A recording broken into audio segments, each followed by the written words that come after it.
બંધુ હિતવર્ધક સમાજ મહાત્મા ગાંધીજી સાર્વજનિક દવાશાળા જે દેવદયા ચેરિટેબલ સંચાલિત જે છે ત્યાં દવાશાળામાં આજે જો કેમ્પ ચાલી રહ્યો છે. આજે વિવિધ જાતના ડૉક્ટરો આવ્યા છે, જે સ્પેશિયાલિસ્ટ જે છે તેઓ આજે સેવા આપી રહ્યા છે. તો કેવા કેવા ડૉક્ટર છે અને કઈ રીતની એમની સેવાઓ જે છે એના વિશે આપણે બધા જ ડૉક્ટરોને મળી અને જાણવાના છીએ કે આજે કઈ રીતનું છે.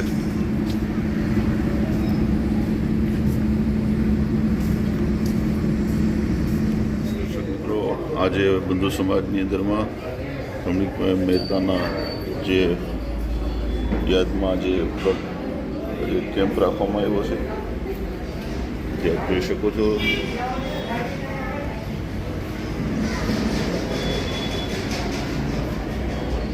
કેમ્પની અંદરમાં બધા જ વિનુભાઈ નમસ્કાર.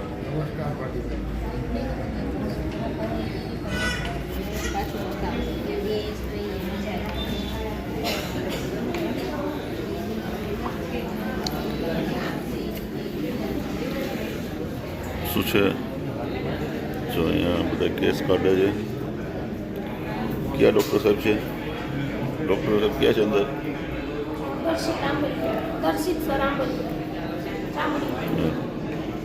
તો પહેલાં હું તમને જોવા મારા દીપકભાઈ પણ બતાવવા માટે આવ્યા છે. એમના દીકરા છે.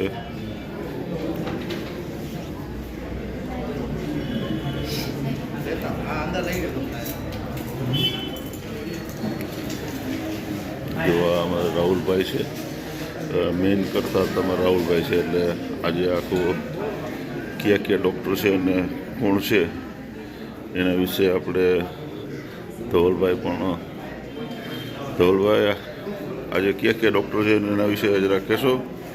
દેવદયા ચેરિટેબલ ટ્રસ્ટના જે સ્થાપક છે, ફાઉન્ડર છે ડૉક્ટર રમણીકભાઈ મહેતા. બરાબર. એની આજે 5મી પુણ્યતિથિ નિમિત્તે આપણે આ વિનામૂલ્યે નિદાન કેમ્પનું આયોજન કરેલું છે.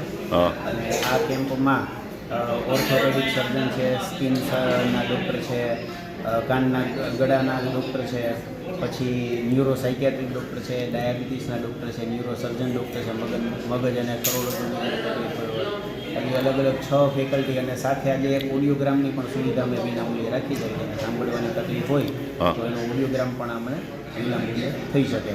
અને એક પેશન્ટને આ કેમ્પમાં ફાયદો એવો મળે કે આજે બધા સ્પેશિયાલિસ્ટ ડૉક્ટર કહેવાય, બરાબર, એની પોતાની સ્પેશિયાલિટી હોય. એને બતાવવા જવું હોય તો મિનિમમ 700-800 રૂપિયાથી લઈને 1000 રૂપિયા જેવો એમનો કેસ ચાર્જ થતો હોય છે. અને પ્લસ પેશન્ટને વાંકાનેરથી રાજકોટ અથવા તો મોરબી જવું પડતું હોય છે. એટલે ત્યાં ન જવું પડે ને આપણા ગામમાં જઈને સુવિધા મળી જાય તો એના માટે થઈ અને દેવદયા ચેરિટેબલ ટ્રસ્ટ અને લાયન્સ ક્લબ દેવદયા વાંકાનેર આ બંનેના સહયોગથી આપણે આ કેમ્પનું આયોજન આજે કરેલું છે. અને પેશન્ટને બધાને સમય અને નાણાં બંનેમાં બચાવ થાય અને પેશન્ટને રાહત મળી રહે એ માટેના શુભ આશયથી આજે આ કેમ્પનું આયોજન કરેલું છે. લાયન્સ ક્લબના તમે શું આજે આમાં સ્કૂલ કરી રહી છો? લાયન્સ ક્લબની જે બધી પ્રવૃત્તિઓ છે જેમાં એક મેડિકલ સહાય છે એ અનુલક્ષીને વાંકાનેર દેવદયા લાયન્સ પરિવાર પૂરેપૂરો આ કેમ્પમાં સહભાગી થાય છે. બધી જ રીતે અમે દેવદયા ચેરિટેબલ ટ્રસ્ટને મદદરૂપ થઈએ છીએ. Thank you. જો આજે દેવદયા ચેરિટેબલ ટ્રસ્ટના ઓનર જે છે રમણીકભાઈ મહેતાના જે 5મી પુણ્યતિથિ છે એ નિમિત્તે જો આજે બધાના ડૉક્ટર ક્યાં ક્યાં છે હાડકાના સાહેબ આજે આપ આવ્યા છો અહીંયા તો કેટલા પેશન્ટને કેવી રીતે બધું અહીંયા છે જરા કહેશો એ વિશે આપના? હા. સારો પ્રતિસાદ છે. દર્દીઓ પોતાની સમસ્યા આવે છે અને એક્સરે અને નિદાન બંને ફ્રી નિઃશુલ્ક છે. શું નામ આપનું? જો અહીંયા ચેકઅપ માટે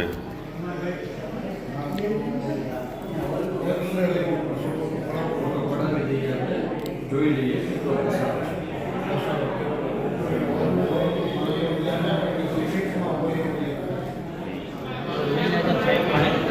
પત્રકાર છે ડૉક્ટર પાસે મળી જશે એમને.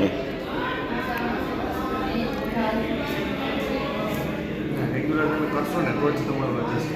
ટૂંકા ગાળામાં દવા બંધ કરી દો તો એનો પછી કોઈ મતલબ નથી બનતો. ખોરાકની બધી ઠીક છે, ખાસ તો આપણે રેગ્યુલર કોર્સ કરવાની કાળજી રાખવી.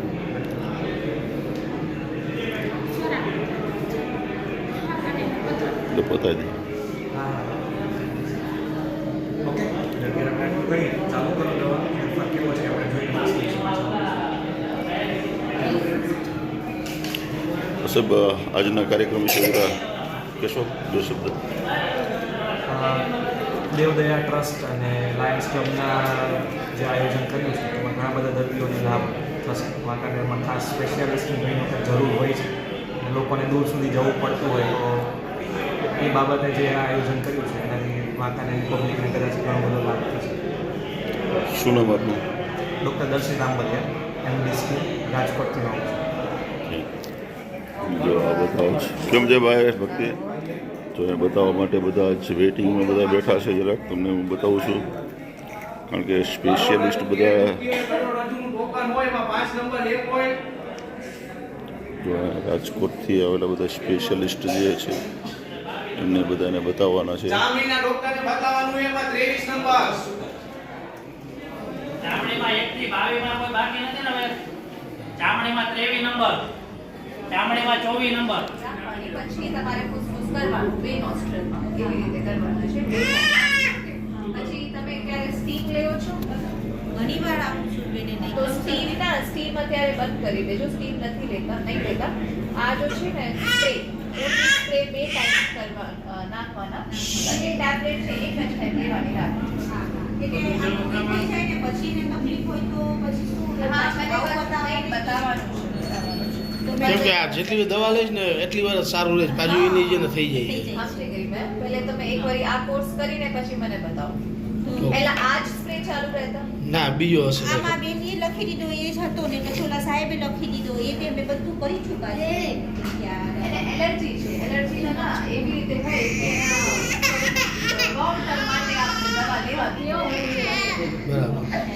તો તમે કરો તો શું થાય, આ જો એજ છે ને એની 17-18 યર્સ, આમાં હોર્મોનલ ચેન્જીસ બી થાય છે બધા સાથે એક ભેગા થઈ જાય ને. તો પછી એના માટે હું અત્યારે નાક માટે સ્પ્રે ચાલુ કરું છું. પછી 15 દિવસ પછી તમે બતાવો છો.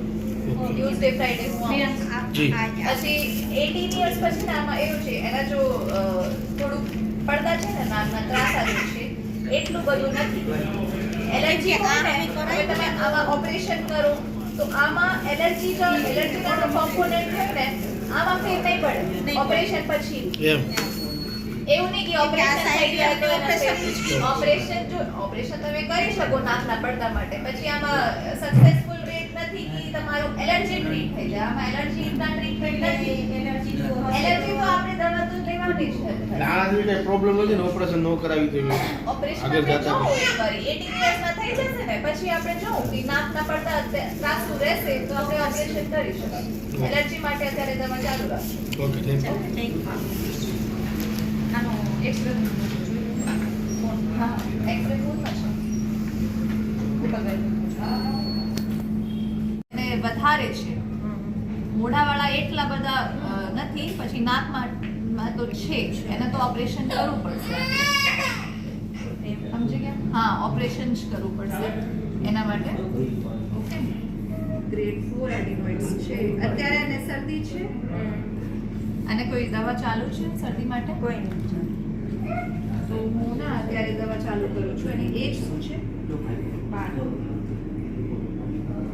ઉધરસ આવે છે એને? ના અત્યારે એક દવા ચાલુ કરું.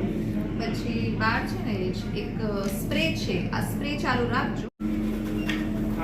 એક જ અહીંયા જો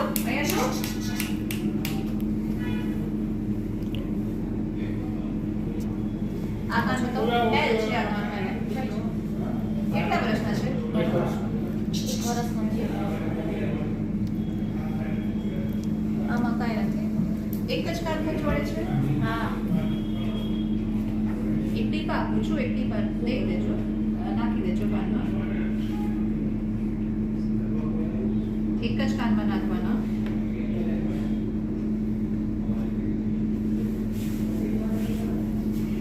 પેલા તમારું નામ ને ડેઝિગ્નેશન? હું ડૉક્ટર આકાંક્ષા યાદવ પરસાણીયા છું. હું અહીંયા ENT કન્સલ્ટન્ટ છું. આજે આપણે અહીંયા વાંકાનેરમાં દેવદયા હોસ્પિટલમાં કેમ્પ રાખ્યું છે, તો એના માટે હું બધાય પેશન્ટ જોઉં છું. Thank you. યાત્રા માટે જાય છે અડધો કિલોમીટર ચાલવું પડશે. હવે એમાં એવું હોય કે આપણે 250 મીટર હાલીએ પછી એમ થાય કે હવે સાહેબ મારા કમર અને બે પગ તૂટવા માંડ્યા, હવે મને 5 મિનિટ બેસાડી તો પછી બેસી જવું પડે. તો એવી રીતે એવી તકલીફ થાય છે. એટલું ચાલ્યા નથી એમ ને, પણ તોય ઘર બરોજમાં આપણે રોટલી ને એવું બધું બનાવતા હોય તકલીફ તમને પડતી હોય છે. ખાલી કેવી ચડે પગમાં? ખાલી ને એવું કઈ નથી ચડતું, ખાલી દુખાવો થાય છે. બરાબર છે. રિપોર્ટ ને એવું કઈ કરાવેલું છે?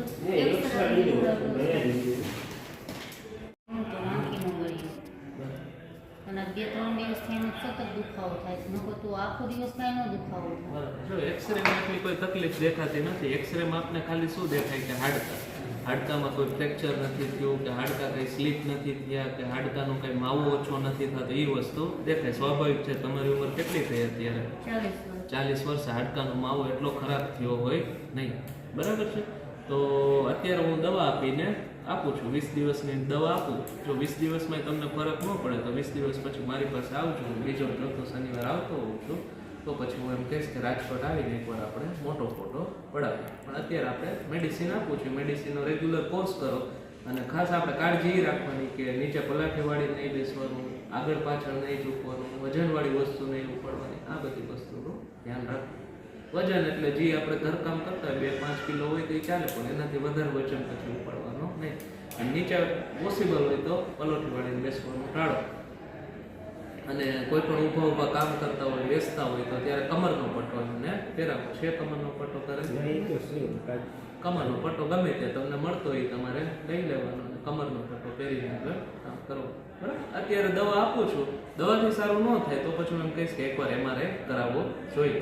કેટલા સમયથી કમરનો તકલીફ પડે છે? એકાદ વર્ષથી?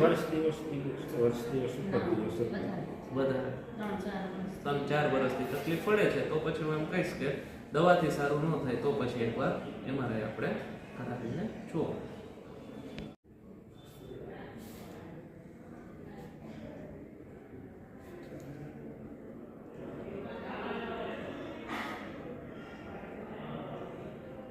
કેમ્પનું આયોજન જે કર્યું છે ઘણું સારું આયોજન કરેલું છે. અને મારી સ્પેશિયાલિટી છે કે હું ન્યુરોસર્જન છું. મગજ અને સ્પાઇનની તકલીફ માટે સ્પેશિયાલિસ્ટ છું. તો આપણે જે ઘણા બધા એના આજુબાજુના ગામના લોકો કે જેમને જરૂરિયાત છે, તો એ લોકોને એક સેવાના ભાવાર્થે સારી સારવાર અને સાચી શિખામણ એમને મળી છે. ખરેખર સારું આયોજન છે. શું આપણું નામ ને ડેઝિગ્નેશન? મારું નામ છે ડૉક્ટર જય માધાણી. હું છું ન્યુરોસર્જન, એટલે કે મગજ અને સ્પાઇન સર્જન, અને હું આવું છું રાજકોટની ક્રાઇસ્ટ હોસ્પિટલ. સવારના કેમ્પ વિશે જરા 2 શબ્દ આપ કહેશો? આપણે હું ડૉક્ટર હર્ષ ઠક્કર છું, ડાયાબિટીસ સ્પેશિયલિસ્ટ છું. હા સર. આપણે કેમ્પમાં જે પેશન્ટ્સ આવે છે ડાયાબિટીસ આપણે ચેક કરીએ, ટ્રીટમેન્ટમાં કંઈક ફેરફાર કરવાનો હોય, એમની તકલીફો સાંભળી એ પ્રમાણે આપણે દવા ફેરફાર કરી અને શુગર વધારે સારું થયું આપણે કરીએ છીએ. એમને છે વાંકાને નાના ગામમાં આવો સરસ મજાનો કેમ્પ થતો હોય તો ખૂબ સારું કહેવાય ને સાહેબ. તમે ડેફિનેટલી આપણે પેશન્ટ્સને બધા સ્પેશિયાલિટી ડૉક્ટર્સનો લાભ મળે છે, અને એમની રાજકોટ મોટા સેન્ટર સુધી જવું પડે એના કરતાં આપણે અહીંયા ડૉક્ટર્સ બધા આવતા હોય તો એ લોકોને પણ વધારે ફાયદો થાય, અને એ લોકોને કંઈ નીકળવું ન પડે અને ઘર બેઠા જલ્દી સારવાર થઈ શકે. Thank you sir. સ્ટાર્ટ. નમસ્તે, હું છું ડૉક્ટર શ્રુતિ રાઠોડ, MD ન્યુરોસાયકેટ્રી. આજરોજ વાંકાનેર બંધુ સમાજ ખાતે અમે ફ્રી નિદાન કેમ્પનું આયોજન કર્યું છે, જેમાં મગજના ન્યુરોલોજિસ્ટ, ENT સર્જન, હાડકાના સર્જન તેમજ મગજ અને માનસિક રોગોના નિષ્ણાંત એવા બધા જ નિષ્ણાંતો અહીં ઉપલબ્ધ છે, અને દર્દીઓને સારવાર અને સેવા માટે અમે આજે આ કેમ્પનું આયોજન કર્યું છે. Thank you. વાહ. બીજું કંઈક સ્પેશિયલ કહેવાનું? આપના દર્દીમાં જે કેટલા એવા ને કેવા વાંકાનેરમાં આવા દર્દીઓ હોય છે તમારે જે અનુસંધાનમાં કંઈ વિશેષ એના વિશે કંઈ કહેવાનું હોય વાંકાનેરના દર્દીઓને તો જરા કહી શકશો? મારું એટલું જ કહેવાનું છે કે જેવી રીતે આપણે શારીરિક તકલીફોને લઈને જાગૃત છીએ, એવી જ રીતે માનસિક તકલીફોને લઈને પણ જાગૃતતા હોવી જોઈએ. જોકે હવે ઘણા બધા દર્દીઓ, ઘણા બધા લોકો આ વસ્તુને લઈને જાગૃત થયા છે. જેમ શારીરિક તકલીફોની સારવાર જરૂરી છે, એ જ રીતે માનસિક તકલીફો, મગજની તકલીફોની સારવાર પણ એટલી જ જરૂરી છે. એટલે ચોક્કસપણે કાંઈ પણ તકલીફ જણાય, કોઈ પ્રકારનું ચિંતા, સ્ટ્રેસ, ઉદાસી એ બધાને લગતું, અથવા તો કોઈ મનોજાતીય સમસ્યા, સેક્સ સંબંધિત રોગો, બાળકોના મનોજાતીય રોગો હોય, વડીલોની સમસ્યાઓ હોય, તો બધા માટે જ નિષ્ણાત ડૉક્ટરને મળો, એમની સલાહ લો અને એમના પ્રમાણે સારવાર કરો. આમ સામાન્ય કેવો માણસ જીવે તો આ માનસિક રોગથી હેલ્ધી લાઈફસ્ટાઈલ, એટલે કે જેટલું તમારું રૂટીન, જેટલી તમારી લાઈફસ્ટાઈલ અને દિનચર્યા સારી રહેશે તો તમારું માનસિક સ્વાસ્થ્ય સારું જ રહેશે. સ્ટ્રેસ તો બધાને આવવાનો જ છે, પરંતુ તમે એની સાથે કઈ રીતે કોપ અપ કરો છો, તમે એને કેટલા મનોબળ સાથે તમે એનો સંઘર્ષ કરો છો એ જરૂરી છે. અને એ સંઘર્ષ અને એ તાકાત તમને મળશે, સંઘર્ષ કરવાની તાકાત તમને મળશે તમારી જીવનશૈલીથી, જેમાં યોગ્ય કસરત, સારું ફૂડ, રેગ્યુલર ધ્યાનમાં બેસવું અથવા મેડિટેશન કરવું, મિત્રો સાથે રહેવું, નિયમિત રીતે મિત્રોને મળતું રહેવું, આપણા મનની વાત છે તો આપણા સ્વજનો, વડીલો સાથે શેર કરવી. મનમાં ને મનમાં મૂંઝાયા કરતાં તમને જે કંઈ પણ તકલીફ હોય, મનમાં જે કંઈ પણ પ્રશ્ન મૂંઝાવતા હોય એ તમારા સગા સંબંધીને જણાવો. એમને ના જણાવી શકો તો મિત્રોને જણાવો, એમને પણ ના જણાવી શકો તો નિષ્ણાત ડૉક્ટરને જણાવો. કેમ કે દરેક વસ્તુ અને દરેક પ્રોબ્લેમનું સોલ્યુશન થઈ જ જતું હોય છે, પણ 100% જીવનશૈલી અને લાઈફસ્ટાઈલ એમાં બહુ મોટો ભાગ ભજવે છે. Thank you. માનસિક બીમારીઓ ઘણા બધા પ્રકારની હોય છે. એના અમુક લક્ષણો જે કોમનલી આપણને જોવા મળે છે એમાં છે ઊંઘ ના આવી, અથવા તો ખોટા નબળા વિચાર આવવા, ગભરામણ થવી, ચિંતા વધારે પડતી થવી, હાથ પગમાં ધ્રુજારી આવવી, અથવા કોઈ વસ્તુનો કાલ્પનિક ભય લાગવો, કોઈ વસ્તુ છે નહીં અને એના વિશે ભાસ થવો, વગેરે માનસિક બીમારીના લક્ષણો હોઈ શકે છે. ઘણા બધા લોકો એવું સમજતા હોય છે કે માનસિકની અને મગજના રોગોની દવા એટલે ઊંઘની દવા, પરંતુ એવું નથી હોતું. માનસિક બીમારીઓ આપણા મગજમાં ન્યુરોકેમિકલ્સ એટલે કે રસાયણોના ફેરફારથી ઉત્પન્ન થાય છે, અને આ જે દવાઓ છે એ એવી જ રીતે આપવામાં આવે છે જેથી કરીને એ રસાયણોનું બેલેન્સ જળવાઈ રહે. એટલે આ દવાઓ ઊંઘની દવાઓ નથી. આ બધી દવાઓ તમને એક સારું અને સ્વસ્થ ખુશાલ જીવન જીવવા માટે મદદરૂપ કરી શકે છે. તો ક્યારેય પણ દવાઓ ખાલી ઊંઘની જ છે અને આ ડૉક્ટર ઊંઘની જ દવાઓ આપે છે એવું નથી હોતું. દવાઓને લઈને કોઈ સાઈડ ઇફેક્ટ અને કોઈ પણ પ્રકારની તકલીફ હોય તો એનું ડિસ્કશન ડાયરેક્ટ ડૉક્ટર સાથે કરો. પોતાના જાતે જ દવા બંધ કરી અને બીમારીને વધવા દેવી એ વ્યાજબી ડિસિઝન નથી. Thank you.